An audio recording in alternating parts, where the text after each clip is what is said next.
Hi friends, எல்லாருக்கும் வணக்கம். UPSC 2026 films exam முடிச்சிட்டோம். இன்னும் 1 வீக்கில் ரிசல்ட்ஸ் பப்ளிஷ் ஆகிடும். ரிசல்ட்ஸ்க்கு அப்புறம் என்ன பண்ண போகிறோம், அடுத்து என்ன பிளான் இருக்குது, எக்ஸாம் படிக்கலாமா வேண்டாமா, எங்கே கொண்டு போக போகிறோம், இந்த ஒரு விஷயம் மைண்டில் பெருசாக போய்கிட்டு இருக்கும். ஏன்னா 2026 films exam easy, tough, moderate இதெல்லாம் தாண்டி ஸ்ட்ரெயிட்டாகவே பேப்பர் டஃப் இந்த ஒரு விஷயம் எல்லாமே நம்ம பார்த்துருக்க முடியும். இப்போ ரிசல்ட்ஸ்க்கு அப்புறம் என்ன பண்ண போகிறோம், இன்னும் 1 வீக்கில் ரிசல்ட்ஸ் வந்துடும். இந்த வருஷம் UPSC first time provisional key release பண்ணியிருக்காங்க. நம்ம எப்பவுமே ஒரு அகாடமிக் கீ பார்த்துட்டு இருப்போம். ஸோ அந்த மாதிரிலாம் இல்லாமல் யூபிஎஸ்சியோட அஃபிஷியல் கீ ரிலீஸ் பண்ணியிருக்காங்க. இந்த கீழே 1 கொஸ்டின் ட்ராப் பண்ணியிருக்காங்க. இப்போ பேலன்ஸ் இருக்கிற 98 கொஸ்டினில் நம்ம எவ்வளோ சரியாக போட்டிருக்கோம், தப்பாக போட்டிருக்கோம், இது எல்லாமே கால்குலேட் பண்ணி பார்க்கும்போது ஓரளவுக்கு மார்க் நமக்கு கிடைக்கும். இந்த கட் ஆஃப் கிளியர் ஆகுமா ஆகாதான்றது ஒரு அசம்ஷன் நம்ம கொண்டு வர முடியும்.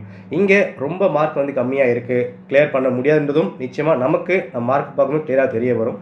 அடுத்து என்ன பண்ண போகிறோம் எல்லாம் புரிஞ்சுக்கோங்க. 2026 இந்த கொஸ்டின் பேப்பர் பொறுத்த வரைக்கும் இங்கே நான் படித்து தான் கிளியர் பண்ணியிருக்கேன். அதெல்லாம் தாண்டி இங்கே நாலேஜ், ஸ்கில் செட், இது கூட லக் ஃபேக்டரும் இருந்தால் மட்டும்தான் 2026 நிச்சயமாக ஃபிலிம்ஸை கிராக் பண்ண முடியும். அதில் எந்த ஒரு மாற்று கருத்தும் இல்லை.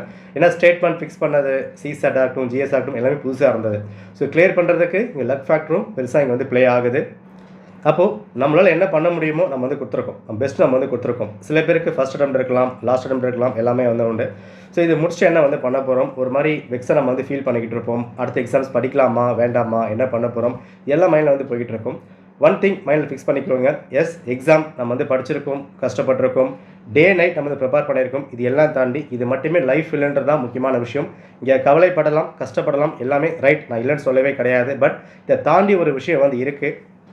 ஸோ அடுத்தது எக்ஸாம் படிக்கலாமா வேண்டாமா அதெல்லாம் யோசிக்கிறதுக்கு முன்னாடி உங்களோட சிச்சுவேஷன் எப்படி இருக்குது, மனதைரியம், அடுத்த ஒரு வருஷம் ட்ராவல் பண்ண முடியுமா, உங்களோட மன கஷ்டம் எல்லாமே ட்ராவல் பண்ண முடியுமா, எல்லாமே அனலைஸ் பண்ணி பொறுமையாக நிதானமாக முடிவெடுங்க. எதுவுமே அவசரப்பட்டு முடிவெடுக்க வேண்டாம். நம்ம நல்லா பண்ணியிருக்கோம் அப்படின்னா நம்ம நெக்ஸ்ட் மெயின்ஸ் ப்ரிப்பேர் பண்ணலாம். இல்லை மார்க் ரொம்ப லோவாக வந்திருக்கணும் போது நிச்சயமாக நீங்கள் ஒரு ப்ராப்பர் ஸ்டெப் எடுத்து ஆகணும். ஒரு பிளான் பி, பிளான் சி ரொம்ப அவசியமான விஷயம். அடுத்து என்ன பண்ண போகிறோம், அடுத்த எக்ஸாம் படிக்கலாமா, வேறு எக்ஸாம் படிக்கலாமா, ஒரு ஜாப் போகலாமா, எல்லா விஷயமே தீர அனலைஸ் பண்ணிட்டு அதுக்கப்புறம் பண்ணுங்கள்.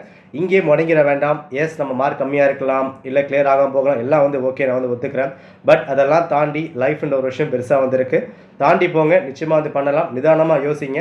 அடுத்து பண்ண போகிற விஷயத்தை எல்லாமே யோசிக்கணும். உங்களோட ஃபினான்ஷியல், உங்களோட மென்டல் எல்லாத்தையும் யோசித்து பார்த்துட்டு முடிவெடுங்க. அடுத்த 2027 ப்ரிப்பேர் பண்ணுறதுக்கான ஸ்ட்ராட்டஜி எந்த மாதிரி கொண்டு போகலாம் அடுத்த வீடியோ வரும், அதை நம்ம ஃபாலோ பண்ணிக்கலாம். தைரியமாக இருங்க. வாழ்க்கை இதோடு முடிச்சு போயிடாது, ரொம்ப பெருசு. எல்லாரும் நல்லாவே வாழ முடியும். ஓகே, நன்றி, வணக்கம்.